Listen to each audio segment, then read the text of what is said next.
बहुत समय पहले की बात है। एक राजा थे, उत्तानपाद।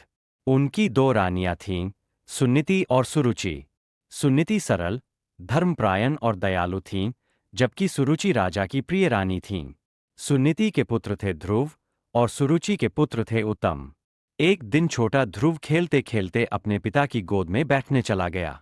तभी सुरुचि ने उसे कठोर शब्दों में रोक दिया, राजा की गोद में बैठना है तो पहले मेरे गर्भ से जन्म लो। यह बात ध्रुव के नन्हे हृदय को बहुत चुभी। वह रोता हुआ अपनी मां सुनीति के पास पहुंचा। मां ने उसे प्यार से समझाया, बेटा, दुनिया में सच्चा सहारा केवल भगवान विष्णु है। वही न्याय करते हैं और दुख दूर करते हैं। बस 5 वर्ष का ध्रुव उसी क्षण भगवान को पाने का दृढ़ निश्चय कर लेता है। वह अकेला ही जंगल की ओर निकल पड़ता है। रास्ते में उसे देवर्षि नारद मिले। उन्होंने ध्रुव को समझाया कि वह अभी छोटा है, लेकिन ध्रुव की अटल लगन देखकर नारद जी प्रसन्न हो गए। उन्होंने उसे मंत्र दिया, ओम नमो भगवते वासुदेवाय, और तपस्या करने का मार्ग बताया।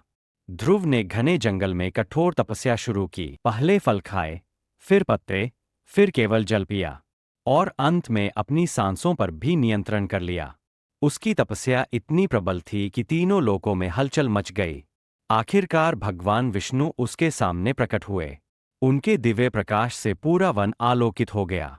भगवान ने कहा, वत्स ध्रुव, तुम्हारी भक्ति से मैं अत्यंत प्रसन्न हूं। वर मांगो।